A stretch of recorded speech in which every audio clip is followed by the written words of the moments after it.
Hello दोस्तों, नमस्कार। आप सभी लोग स्वस्थ हों, सुखी हों, इसी कामना के साथ इस स्कूल का आरंभ करती हूँ।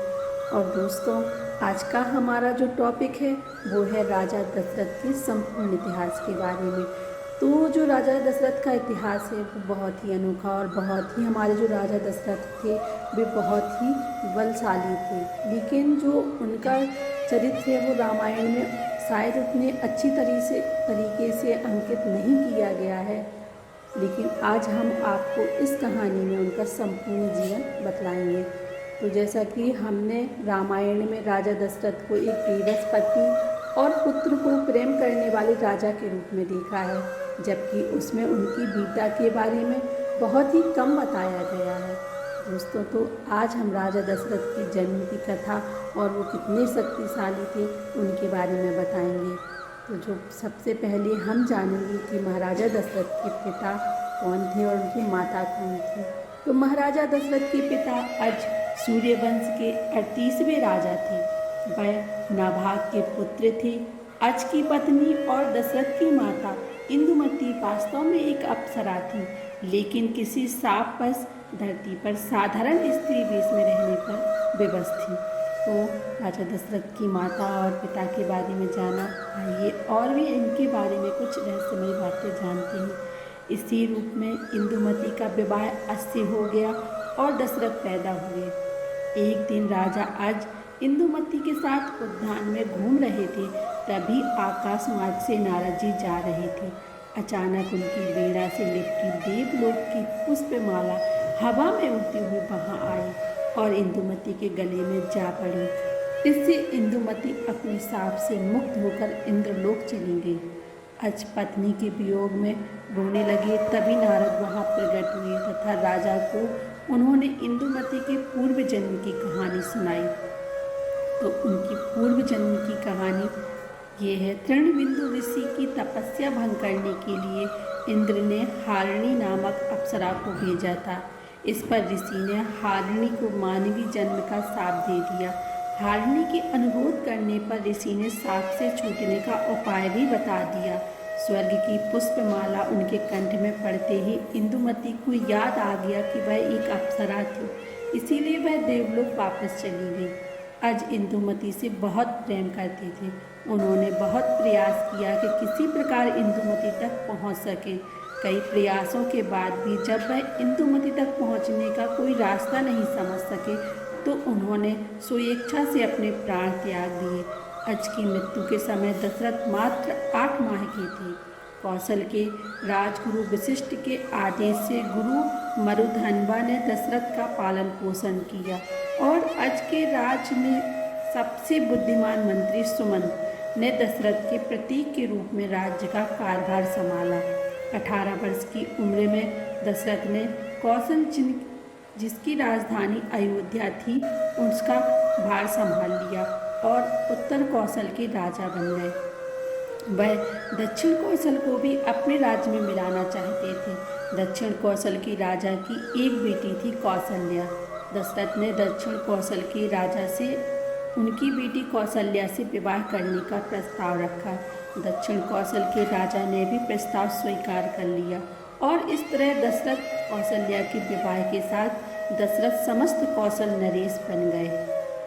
आइए जानते हैं उनकी और भी शक्तिशाली होने की कथाएं भी हैं, वो भी जानते हैं। राजा दशरथ एक बहुत बड़े पराक्रमी योद्धा थे। उनकी वीरता की गूंज दिवलोक तक सुनाई देती थी। उन्होंने अपने तेज से शनिदेव तक को हैरान कर दिया था। देवासुर संग्राम में दशरथ ने देवों की सहायता की थी।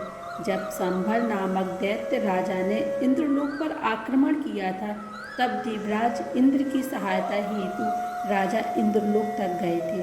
दोस्तों, रामचरितमानस के बालकांड सर्ग सतीश के अनुसार पूर्व काल में स्वयंभू मनु और शत्रुपा ने हजारों साल तपस्या की थी।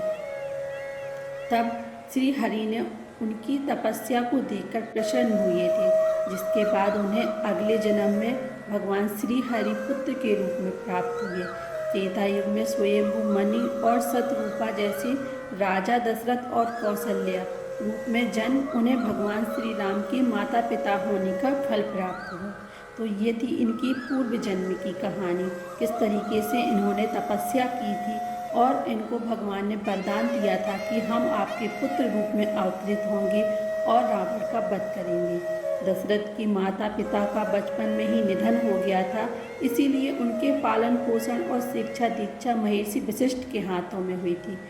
पद्म पुराण उत्तरकांड के अनुसार राजा दशरथ के ज्योतिषियों ने इन्हें बताया कि रोहिणी नक्षत्र को शनिदेव से खतरा है, जो न सिर्फ मनुष्य बल्कि देवताओं और अप्सरों के लिए भी खतरा बन सकता है तथा अयोध्या की प्रजा और पूरी मानव जाति के कल्याण हेतु रोहिणी की सुरक्षा जरूरी थी। अपने ब्राह्मणों द्वारा किए गए इस आग्रह को सुन राजा दशरथ अपने पूरे बल के साथ शनिदेव के समक्ष प्रकट हुए। अपने सामने खड़े मानव दशरथ को देखकर शनिदेव बड़े चकित हुए और उन्होंने कहा कि मेरे सामने आने पर देवता भी मेरे तेज को सहन नहीं कर पाते। तुम सही में वीर पुरुष हो। इस बात पर प्रसन्न हो शनिदेव ने रोहिणी की सुरक्षा का वचन दिया और दशरथ पृथ्वी लोक लौट आए। तो ये कुछ कहानियाँ थी दशरथ से जुड़ी हुई। इसी घटना में एक और भी कहानी है। जब शनिदेव से मिलकर दशरथ पृथ्वी लोक वापस लौट रहे थे, तभी दशरथ पृथ्वी लोक पर गिरने लगे। उनका रथ टूट गया और बड़ी तेजी से गति से नीचे गिर रहे थे। इसी दौरान उन्हें जटायु ने बचाया था और यही जटायु से मित्रता भी हुई थी। वाल्मीकि रामायण अयोध्या कांड 63 में इस बात का वर्णन भी मिलता है कि दशरथ बहुत ही बड़े वीर योद्धा थे। वे हर प्रकार के अस्त्र शस्त्र चलाना जानते थे तथा वे शब्दभेदी बाण भी चलाने में बड़े माहिर थे। वे अपनी वीरता के बारे में अपनी पत्नी कौशल्या को बताते थे। वे अपने शब्दभेदी बाण चलाने की कला के विषय में बताते हुए यह कहती हैं कि उन्होंने एक बार सरयू नदी के तट पर युवक को जानवर समझकर मार दिया था और बाद में उस युवक के अंधे माता पिता ने उन्हें पुत्र मुंह में मरने का श्राप भी दिया। वह युवक और कोई नहीं था, श्रवण कुमार थे। वाल्मीकि रामायण के अयोध्या कांड सर्ग 9 के अनुसार जब दैत्य राजा श्रवण ने इंद्र पर हमला किया था, तब इंद्र की सहायता राजा दशरथ ने की थी। उन्होंने इस युद्ध में असंख्य असुरों को मारा और अपनी वीरता का परिचय दिया। काव्य रामायण के अनुसार इस युद्ध में वह घायल हो गए थे।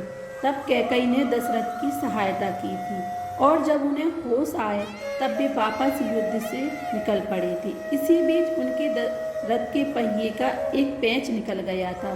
वहाँ कैकेयी ने अपनी उंगली डालकर उस पहिए को निकालने से रोका। इस पर खुश होकर राजा दशरथ ने उन्हें 2 वर मांगने का वरदान दिया। इस 2 वरदानों के बाद जो कुछ भी हुआ वह इतिहास वाल्मीकि रामायण अयोध्या कांड सर्ग 64 में राजा दशरथ अपने पुत्र वियोग में अपना देह त्याग दिया। हमने आपको यह जानकारी रामायण ग्रंथों के आधार पर दी है। अगर आप लोगों को अच्छी लगी हो तो इस वीडियो को लाइक ज़रूर कीजिएगा और इसी तरह के और कई प्रसंग जानने के लिए आप इस चैनल को भी सब्सक्राइब कीजिएगा। तो आपके मन में भी राजा दशरथ के बारे में कई प्रश्न उत्पन्न हो रहे होंगे। राजा दशरथ की कितनी पत्नियां थीं? तो जैसा कि हमें मालूम है कि राजा दशरथ की मूल 3 पत्नियां थीं, जिनका नाम कौशल्या, सुमंत्रा, कैकेयी था और 21 पत्नियां अलग थीं। राजा दशरथ ने उनसे तब विवाह किया था जब परशुराम 21 बार क्षत्रिय जाति का नाश करने को निकले थे। तब भी जैसे ही राजा दशरथ के पास युद्ध करने जाते हैं तो वे विवाह करने के लिए बैठ जाते हैं, क्योंकि परशुराम जी से कोई नहीं बच सकता था। लेकिन परशुराम का एक नियम था कि वे जहाँ विवाह हो रहा होगा उस घर में युद्ध नहीं करेंगे, जिस वजह से राजा दशरथ की 21 पत्नियां अलग बन चुकी थीं। तो राजा दशरथ के कितने पुत्र थे? राजा दशरथ के 4 पुत्र थे, राम, भरत, लक्ष्मण, शत्रुघ्न, और उनकी एक बेटी भी थी, शांता, जो शायद रामायण में उनका चित्रांकन उभर के सामने नहीं आया है। राजा दशरथ कहाँ के राजा थे? तो सभी जानते हैं कि वो अयोध्या के राजा थे और राजा दशरथ का अवतार कौन सा था? जो उनके पिछले जन्म की कहानी है तो राजा दशरथ स्वयंभू मनु के अवतार थे, क्योंकि पूर्व काल में स्वयंभू मनु और शतरूपा ने हजारों साल तपस्या की थी। तब श्री हरि ने उनकी तपस्या को देखकर प्रसन्न हुए, जिसके बाद उन्हें अगले जन्म में भगवान श्री हरि पुत्र के रूप में प्राप्त हुए। त्रेता युग में स्वयंभू मनु और शतरूपा राजा दशरथ और कौशल्या के रूप में जन्मे और उन्हें भगवान श्री राम के माता पिता होने का फल प्राप्त हुआ। तो ये थी कुछ राजा दशरथ के बारे में जानकारी। धन्यवाद दोस्तों।